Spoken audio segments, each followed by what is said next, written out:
Good day, class.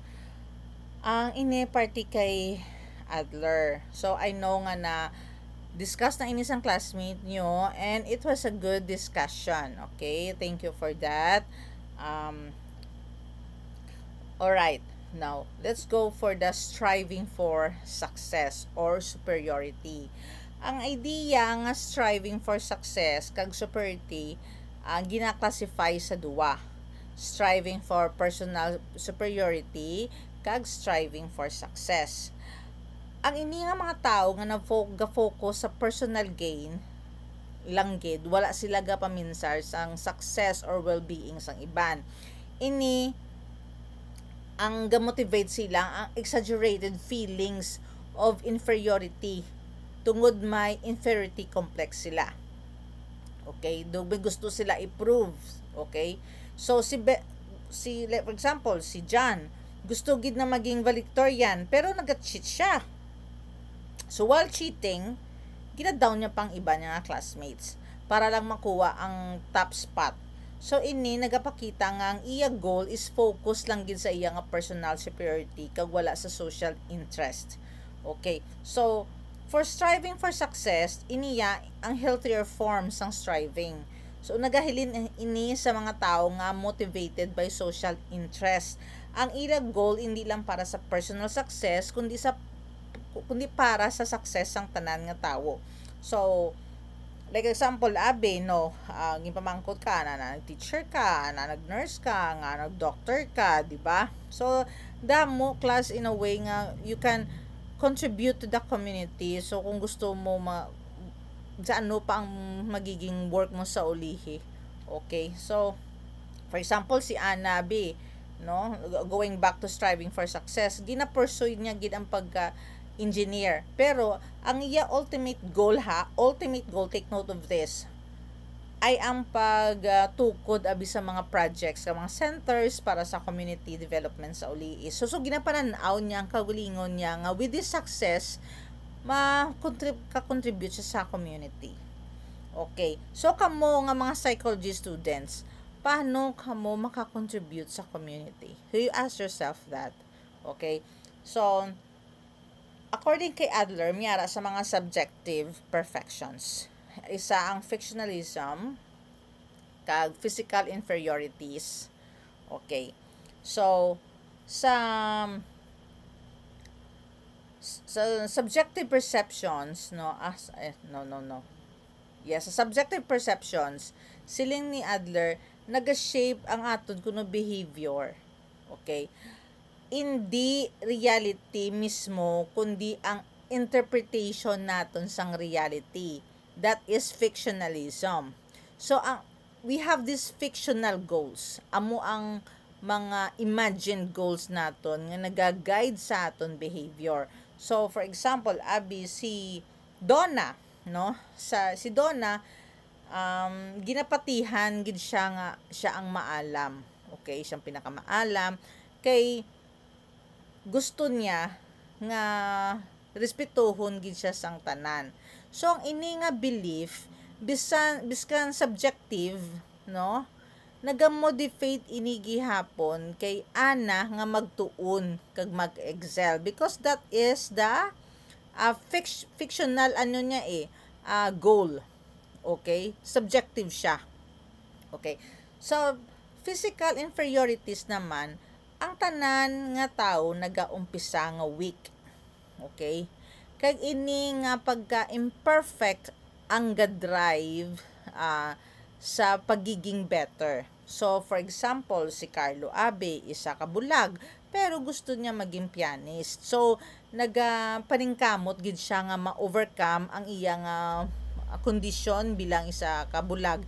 So ini nagapakita sang compensation ang nagahatag direction sa iya kabuhi. Okay, so we have also the unity and consistency of personality. So siling ni Adler ang aton nga thoughts, feelings kag actions connected siya kag nagapoint sa isa ka goal. Hindi mo maguba ang unity sang tatlo, no, ang unity sang personality amo ang thoughts, feelings kag actions kag may-ari inisang nagapoint ini sa isa ka goal. Okay, now let's go to organ dialect. Ang mga organs na naman ni biskan nga sa physical level nagahambal sang aton feelings.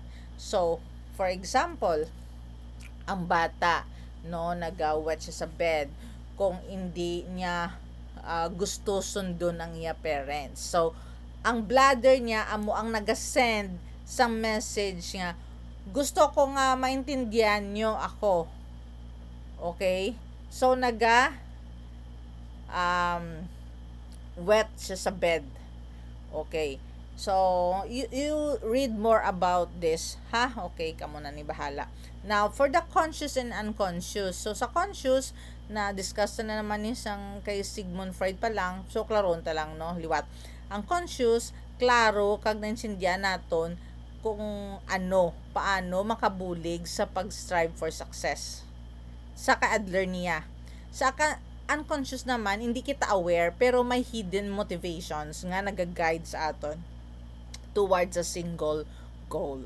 So, for example, si Jessa gusto lang sang parents niya nga maging nurse siya. Pero, unconsciously, sa unconscious level, ang iya gusto gidya is maging artist. Kag gusto niya mag-express ang self niya in a creative way. Pero ang conflict ini nagahatag sang confusion sa iya. Okay?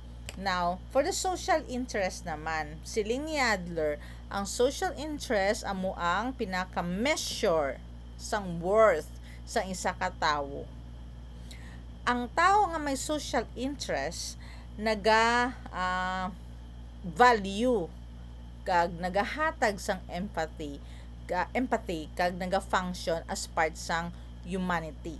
So for example, sang social interest si Teacher Abe, no, biskan nga nubo iya sweldo, pero ginasacrifice niya paghihapon kag ang parts ng sweldo niya para makabakalang sa mga school materials para sa iya mga students. So ina is contribution to the community. Okay? Ginasacrifice mong parts ng imong sweldo although nga kinahanglan mo man. So, gapanumdum siya sa social interest. So, hindi lang iya personal gain, kundi para man sa success sa mga bata kag sang komunidad. Okay. Now, for the inferiority and superiority complex. Sa inferiority complex, ini nagadevelop kung ang tao hindi nagakompensate sa iya feelings of inadequacy. So, for example, no, si Miguel, ginahambalan siya binga tamad, kag walag pulos, kag tungod sini wala na gid siya ga-pursue sang iya dreams. Sa superiority complex naman, ini nagadevelop kung ang tao sobra naman ka overcompensate. So, para taguon ang ila insecurities, for example, isa ka overachiever, kag nagahambal gid siya nga siya ang pinakamaayo, siya pinakamasagad, para mataguon ang iyang hadlok nga ma-criticize. Okay? So, ang practical is ini nga application sa kabuhi, no? Kung sa academe nga situation, ginatudlo sang teachers nga mag-focus sa strengths sang bata kaysa mag-focus sa weaknesses.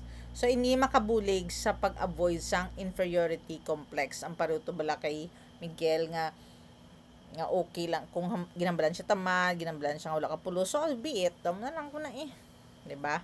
So, sa school, 'di ba? Kung ara kita sa school, mabatsagan nato na that we can be better, we can do more, mo sina. So, sa mga ginikanan naman, ang dapat i-balance ang pagiging authoritarian kag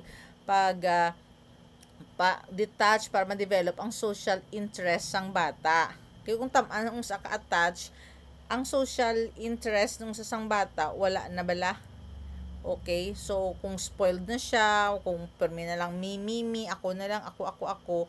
So, ang social interest niya, hindi yan na makita. So, medyo balansihon sang parent ang pagpadako sa bata. So, you know what? Being a parent is mabudlay. So, please, kung ano man, hindi nyo man ang inyo ginikanan, kaya it's subong ara na kamo sa sakto nga edad, no? So, you can weigh things. Alright. So, sa self-improvement, maayo nga makita ang aton nga goals as part sa contributing to others, kay hindi lang para sa aton nga personal gain. Charge ko na yun. Okay, so siling ni Adler, ang tao kuno nga driven nga ma-overcome ang ila inferiority kag nag-strive for success, no? Amo ni kuno ang importante nga magiging goal kag action nga dapat naga-benefit sa tanan nga tawo, kag hindi lang ang personal nga superiority, no? Class, kung gusto nyo nga elaborate pag ini, no, basta tandaan nyo lang, when it comes to Adler, it's the social interest.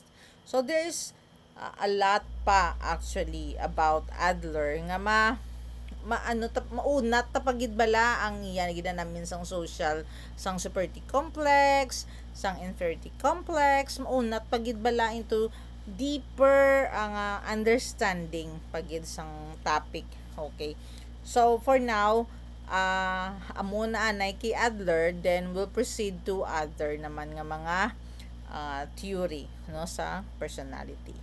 Okay, bye for now.